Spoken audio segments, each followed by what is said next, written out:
Welcome to Dead Man Talking.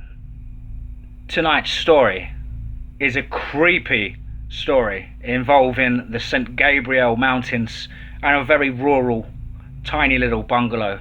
I think you guys are going to really enjoy this one. Of course, please do let me know down below in the comments. Please do like and share. Without further ado, let's get into tonight's story, entitled Those Damned Woods. Let's get straight into that.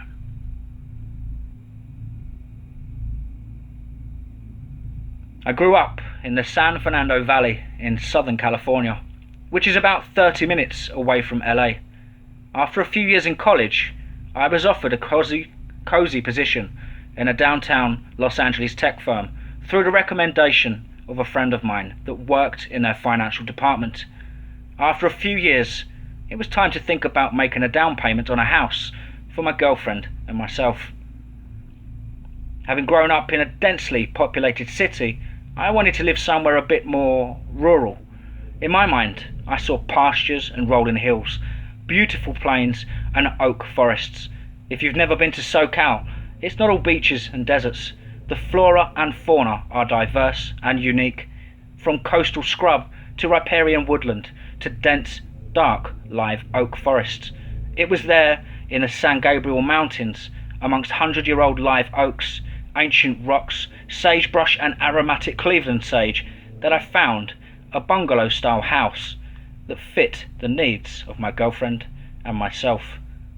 The commute was only 45 minutes for me, yet we were in a valley behind a mountain without any houses within a 4-mile radius. I still think back about that summer, how beautiful the sunsets were, the smell of the river, trees and plants in the area, the fun times my girlfriend and I had in our first house, the special places that we found while hiking off the trails in our backyard. Nature is a transient and a primal thing though. Seasons change.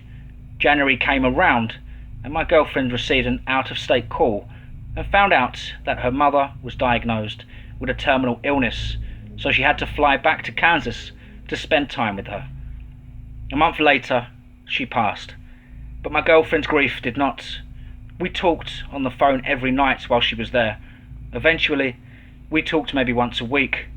Then a month went by and I didn't hear from her, and my calls went unanswered. I spoke once to an aunt of hers who told me that she was going through a depression, as I understood it, so I left her alone. Summer came and went, and then the fall season came. The days grew shorter and the nights grew longer, and my mood darker. I sat in a chair staring at my cell phone on a wooden table in front of me in the living room, just thinking. I felt 100 years old. My energy was gone and my muscles ached. My girlfriend and I hadn't bothered purchasing a television since we never watched it anyways, so my only link to the outside world was my computer with a satellite internet connection and, of course, my phone. But I wasn't in the mood for anything. My phone rang. It was her. I jumped for it, knocking it off the table, but I was able to pick it up on the third ring. I answered. "Hey, how are you?" "I'm alive." "I don't know. Things are just really blur." "I know, I'm sorry. Look, I'm going to make this short. I have to work things out and I think it's best if we don't talk anymore. I don't want to hold you back." "You're not holding me back. Look, I really don't mind." "Stop. That's it. I'm hanging up. Good luck and bye." Adrenaline shot through my veins like bitter syrup and caused me to shake. What could I have done? I don't think I could have done anything to stop this. So why do I feel guilty? Fall ended and winter began, and the days were dark and melancholy.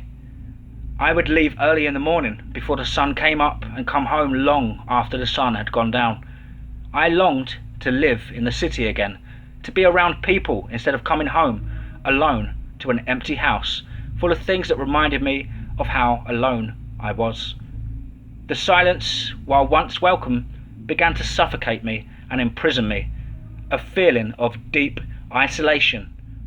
And then the Santa Ana winds began to blow, a whistling howl that made the house groan, and a shrubbery scratch on the windows. I thought about visiting my friends, but many had moved on to different cities, and my co-workers were far too busy with their own lives. I had to stop thinking about my girlfriend, though I had to fix myself. So I forced myself to change my focus, and when I began to break out of that thick, dark mental fog, I started to notice things. I noticed things that had always been there, that I was aware of maybe on a subconscious level, but weren't important to me at that time. Sounds in the night, things that weren't in the same place they were put in, and an oppressive yet vulnerable feeling when walking from my car to my house at night. One night I woke up and heard my porch boards creaking, as if someone were walking across it. Probably the wind, I thought, but I couldn't make out myself. I couldn't make myself go back to sleep. There is more instinctual primal side of human nature that keeps us alive. That's what I believe. And this sound was making me feel uneasy. I got up to investigate, the floorboards uncomfortably loud as they creaked with each step. As I walked by the living dark room window, I felt suddenly vulnerable and my skin prickled. I thought I saw something. A shadow moved quickly and there was a rushed sprinting sound outside with heavy steps. I approached the door nervously, wondering if I should risk opening it and looking. I reached for the knob and my arm felt like it had bags of sand resting on it. The door groaned open. Then I listened. The wind had stopped and I heard only silence. My hair stood on end, and I started to get that vulnerable feeling again in the distance. In the distance I saw two red-orange glowing lights, like the tail lights of a car, but I don't recall any roads being in that direction. I closed the door and went back to bed, deciding to look for tyre tracks or a road I didn't know of about in the morning. Saturday morning came and I searched all over the area where the lights were.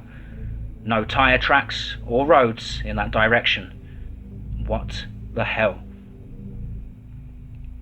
Upon arriving home and walking up and down my porch, I found something interesting in a heap, almost like it was laying there asleep. But it was dead. It was a dead raccoon.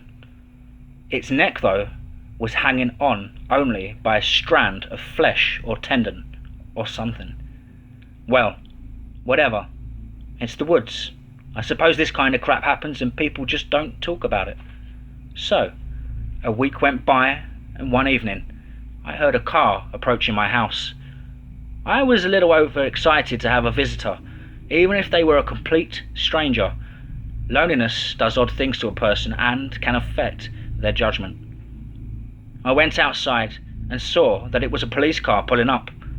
We spoke for a while and he was looking for any kind of information he could get on a missing female hiker. Unfortunately, there wasn't much I could tell him, except for the car lights I had seen a week before. When I showed him the direction that I saw them in, he gave me a funny look as if he thought I was joking or just plain daft. But he thanked me all the same and moved on. And I couldn't help but feel a little depressed being there, alone again though. That night, I awoke with a start to a sound resembling a crash, but I wasn't quite sure what it was or even if there had been a sound at all. It was one of those sounds that you hear while still in a dream and your body wakes you up with a direct hit of adrenaline and you're stuck in the darkness in flight or fight mode, and there is nothing there. No follow-up sounds. It's in those moments where the silence is infinitely more frightening than if there was something tangible, even threatening. Because at least then I could react, fight and protect myself. I had to force myself to go back to sleep, which I did eventually. I had dreams. Most I couldn't remember, but I recall tossing and turning and feeling of discomfort. I woke up to a knocking on the door. It had to be like 9 o'clock in the morning, and there was a murmur of voices and activity outside. I opened the door to 6 police cars and 2 very upset looking officers standing in front of my door, glowering at me. "Why don't we have a chat?" "About what?" "About the severed arm on your roof. Why don't we start with your whereabouts from 10 p.m. until now?" "Wait, what? Are you serious?" "So, there is this road that passes by my house and leads over a mountain pass to a small one. About 20 minutes away on the other side of the hill, some motorist apparently drove by in the morning and reported a severed arm on my roof. The conversation with the officer still pisses me off, but in short, they told me not to leave town until their investigation was over. I mean, who the hell would kill a person and leave a big chunk of them sitting out in the open, on the roof no less? But whatever, I guess they found their missing hiker. That night, I had a dream. I was standing on the high plains at dusk, walking toward a lone, dead oak tree in a sea of poppies and sagebrush. I looked down and saw 2 crows fighting over the flesh of the now decayed, severed arm. Repulsed, I looked away, and as I did, I saw the silhouette of a man and a woman. They were faced away from me, and as I approached, I called out to them. They ignored me, but as I got closer, the man turned around. He was an old Chumash Indian. And he looked at me. Then I noticed that the woman was standing with him was my girlfriend. I felt a deep grief and loneliness, so I called out to her. She didn't answer.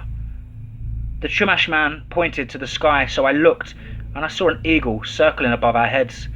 When I looked back at him, my girlfriend was now missing, but my grief, it was gone.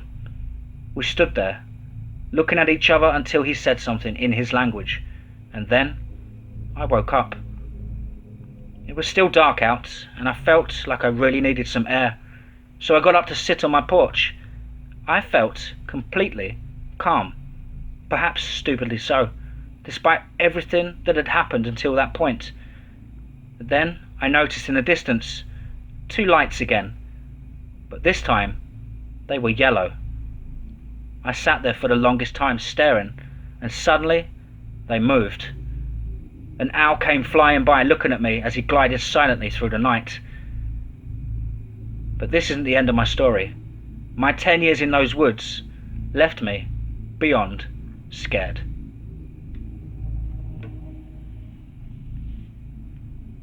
Wow, hope you guys enjoyed that story. I'm not sure what to make out of it. Possibly a dog man or some sort of cryptid creature with regards to those lights in the woods, or just a serial killer plaguing the land. Do let me know what you think down below, guys, in the comments. Of course, please do like and share, and thank you all so much for your support and kind words in the last week. Really touched, and I can't thank you enough. Remember, guys, when you're out in the lonely roads or the dark, cold desert, remember, be safe, not sorry.